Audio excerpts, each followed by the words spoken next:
교재 84페이지 보겠습니다. 21장에서 하나님께서는 이스라엘에게 남유다를 위하여 단식하라고 명령하시고, 사람들이 왜 단식하는지 물을 때에는 재앙이 반드시 이루어질 것이기 때문이라고 대답하라 하십니다. 또한 바벨론 왕이 암몬을 칠지 유다를 칠지 결정하기 위해 유상에게 물어볼 때 하나님께서는 바벨론이 유다를 멸망시키게 될 것을 예고하십니다. 22장에서 이스라엘은 하나님을 잊어버리고 우상 숭배로 스스로를 더럽히며 이익을 탐내고 가증한 일들을 행하였습니다. 결국 하나님께서는 이스라엘이 풀무불의 찌꺼기처럼 멸망할 것이라고 경고하십니다. 계속해서 하나님의 심판에 대한 메시지입니다. 그리고 심판의 이유와 주제도 어떻게 보면 동일합니다. 그만큼 나라가 멸망하는 것이 하나님 보시기에 안타까운 일이고, 다시는 이런 잘못을 범하지 말라는 하나님의 그 강력한 메시지가 오늘 본문에도 들어 있습니다.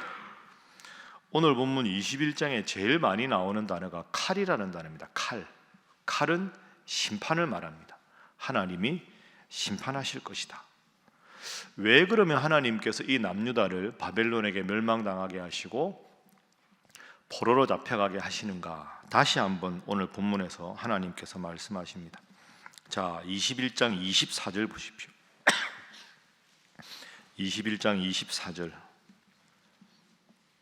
자, 함께 읽어봅니다. 시작. 그러므로 주 여호와께서 이같이 말씀하셨느니라. 너희의 악의 기억을 되살리며 너희의 허물이 드러나며 너희 모든 행위의 죄가 나타났도다. 너희가 기억한 바 되었은즉 그 손에 잡히리라. 아멘. 너희의 악이라는 단어, 너희의 허물, 너희의 행위의 모든 죄, 그러니까 악과 허물과 죄, 이것 때문에 내가 너희들을 멸망시킨다. 27절 보시면 내가 엎드러뜨리려니와 내가 반드시 심판할 것이다. 이유는 24절에 본 대로 악과 허물과 죄악 때문이다. 그리고 22장에 넘어가면 2절에 인자야 내가 심판하려느냐, 이 피 흘린 성읍을 심판하려느냐, 그리하려거든 자기의 모든 가증한 일을 그들이 알게 하라. 그러니까 악과 죄와 허물을 한마디로 말하면 가증한 일, 그 일을 오래 참고 보시다가 더 이상 안 되겠다 하는 임계점에 오면 하나님은 반드시 심판하시겠다. 고린도전서 13장에도 나오지 않습니까?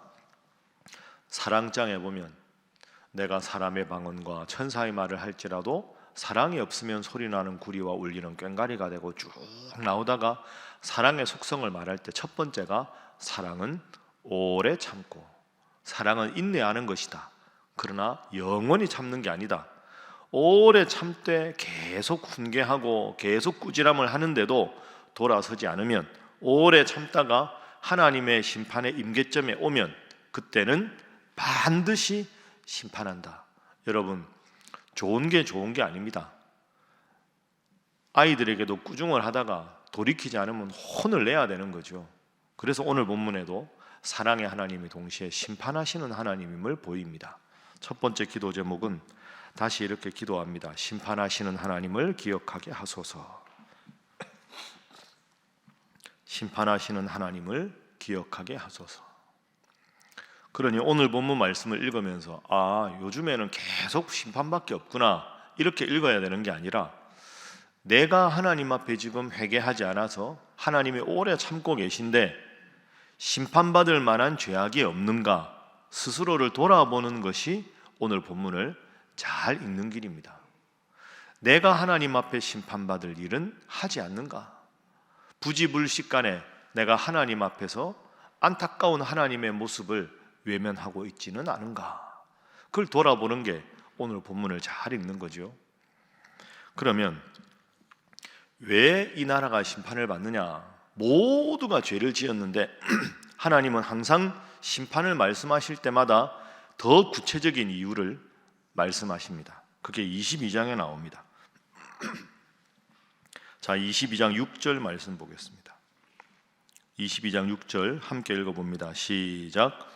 이스라엘 모든 고관은 각기 권세대로 피를 흘리려고 내 가운데에 있었도다. 아멘. 이스라엘 모든 고관은 지도자들이 각기 권세대로 피를 흘리려고 가운데 있었다. 이 말은 온갖 죄를 지도자들이 먼저 짓게 된다. 구체적인 내용이 7절부터 나오죠. 그들이 내 가운데에서 부모를 업신여겼고 나그네를 학대하였고 고아와 과부를 해하였고 나의 성물들을 업신여겼고 안식일을 더럽혔고 피를 흘리려고 이간을 붙이는 자도 있었고 산 위에서 제물을 우상 숭배하고 제물을 먹는 자도 있고 음행하는 자도 있고, 계속해서 이런 죄를 이야기합니다. 남유다가 왜 나라가 망했느냐? 두 가지 계속되는 게 악을 행한 것과 하나님 앞에 우상 숭배한 것, 이 두 가지 죄 때문에 심판하신다. 그 다음에 또 오늘 본문 22장에 하나님의 에스겔을 통해 다시 강조하는 것은, 그런데 그것이 일반 백성의 죄이기 전에 지도자들의 죄악이다. 6절 말씀에 모든 고관은 지도자들이 잘못 인도하니까 백성들이 다 그 길로 가는 것이다. 지도자의 죄가 그만큼 크다는 겁니다. 여러분, 큰 배가 있어도, 아무리 큰 초호와 크루즈가 있어도 그 선장이 이렇게 딱 이렇게 뱃머리를 어디로 돌리느냐에 따라서 방향은 움직이게 되어 있습니다. 뭐 1000명, 2000명이 타도 마찬가지죠. 누가 그 배의 키를 잡고 어느 목적지로 인도하느냐에 따라서 그 배는, 그 배 탄 모든 사람들은 다 어느 방향으로 가게 되어 있습니다. 지도자가 그만큼 중요한 겁니다. 지도자가 잘못된 길로 인도하고 그것이 문제가 없다고 말하니까 모두가 음행을 하는 거죠. 이스라엘 역사를 가만히 보십시오. 에스겔 당시뿐이겠습니까? 사울이 하나님 앞에 바로 서지 못하고 다윗 죽이려고 10여 년을 쫓아다녔을 때 나라가 만신창이가 되었습니다. 결국 블레셋의 손에 자기와 그 아들 요나단도 죽고 말았습니다. 다윗이 왕이 된 다음에 얼마나 잘했습니까? 그런데 하나님 앞에서 교만해서 내가 이제는 좀 이 나라가 왕국이 든든하게 서고 식민지도 많고 잘 됐구나 하고는 말년에 마음을 탁 풀고 요압 장군에게, 야, 인구를 한번 세봐라, 얼마나 되는지. 하나님이 무척 화를 내셨습니다. 왜 인구 조사를 할까요? 내 왕국의 병력이 얼마나 되는지를 가늠해 보겠다, 이런 뜻이거든요. 전쟁의 성패는 하나님께 있다는 걸 평생 느꼈던 다윗도 영적으로 타락하고 내 군사가 몇 명인지 세보겠다, 내 능력이 얼마나 대단한지 보겠다, 하나님께서 화를 내셨습니다. 나단 선지자를 통해 꾸지람을 하십니다. 그리고는 세 가지 재앙 중에 택하라.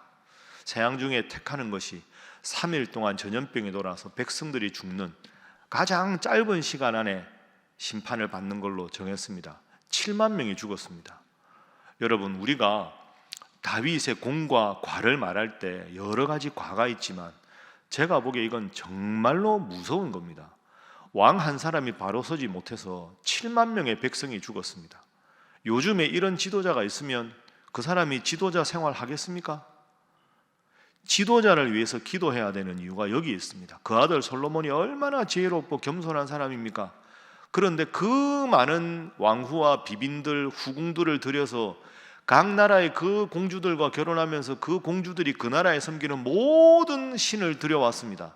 그러니 솔로몬 왕의 말년에 나라가 온통 우상 숭배로 가득하게 된 겁니다. 지도자가 하나님 앞에 바로 섰을 때 나라가 바로 서고, 지도자가 하나님 앞에 바로 서지 않았을 때 나라가 전체가 만신창이가 되는 것을 성경을 통해 분명히 보게 됩니다. 교회 지도자를 위해서, 교계 지도자를 위해서, 이 나라 대한민국의 지도자를 위해서 우리가 기도해야 할 이유가 가장 중요한 것이라 다시 강조합니다. 두 번째 기도 제목입니다. 먼저 지도자들이 하나님 앞에 바로 서게 하소서 하는 것입니다. 먼저 지도자들이 하나님 앞에 바로 서게 하소서. 여러분, 지도자 한 사람이 바로 선다고 뭐가 나아집니까? 뭐 그렇다고 볼 수도 있습니다. 그러나 지금 성경이 말하는 건 이런 겁니다. 우리가 아는 속담으로 말하면 윗물이 맑아야 아랫물이 맑습니다. 지도자가 하나님 앞에 겸손하고 정책을 하나 펼칠 때도 하나님이 이걸 원하시는가를 묻고 백성들의 아픔을 정말 돌보는 정책인가를 물어서 지금 나라가 영적으로 아주 흙탕물 같은 그런 오염된 상태라도 지도자부터 맑은 물을 계속 흘려보내는 겁니다. 여러분, 흙탕물이 하루아침에 깨끗해질 수가 있습니까? 방법은 하나밖에 없습니다.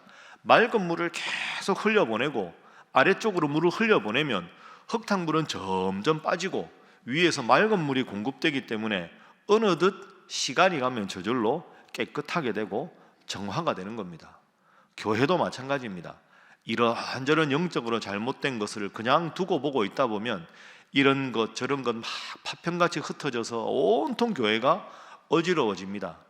그런데 교회가 항상 말씀 붙잡고 기도하고 예배에 힘쓰고 모이면 은혜를 나누고 힘든 분들이 있으면 서로 위로하고, 그래서 끊임없이 영적으로 맑은 물을 흘려보내면 큰 문제도 문제가 적어지고 적은 문제들도 사라지고, 문제를 해결하는 게 아니라 어느덧 문제 자체가 없어지고 평안하고 아무런 문제가 없고 나도 모르게 주님 중심으로 살아가게 되는 것, 그게 나라가 안정되는 길이고 교회가 안정되는 길인 줄로 믿습니다.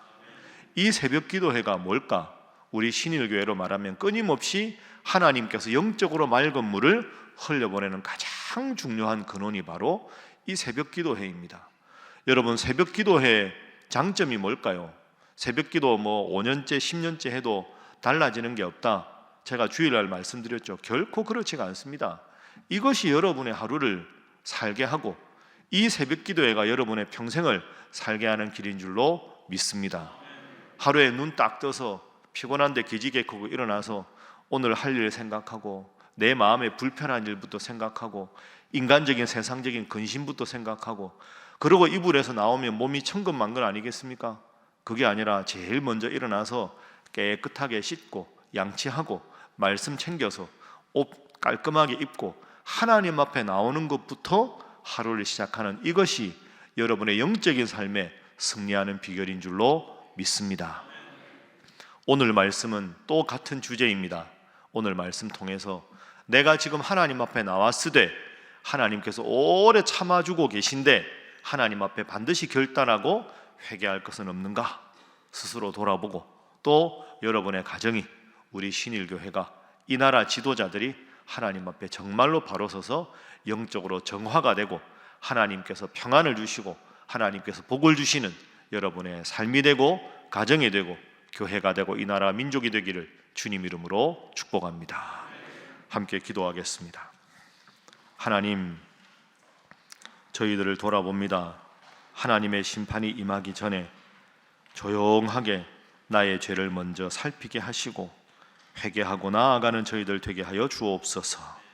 하나님 앞에 영적인 가장으로 기도의 파수꾼으로 저희를 세우셨으니 저희가 가족들 위해 간절히 기도하는 일 게을리하지 않게 하시고, 교회를 위해서 세우신 영적인 지도자들이 영적으로 깨어 하나님의 뜻을 교회를 통해 이루게 하여 주시며, 이 나라를 위해 세움받은 위정자들에게도 함께 하여 주셔서 하나님의 지혜와 하나님의 겸손으로 이 나라가 하나님께 바로 서는 하나님의 복받는 이 나라 되도록 주여 그들과도 함께 하여 주옵소서. 하나님 잘 섬기는 이 나라가 되게 하시고 우리의 삶이 되도록 역사하여 주옵소서. 함께 기도합니다. 주여 믿습니다. 주여 믿습니다. 주여 믿습니다.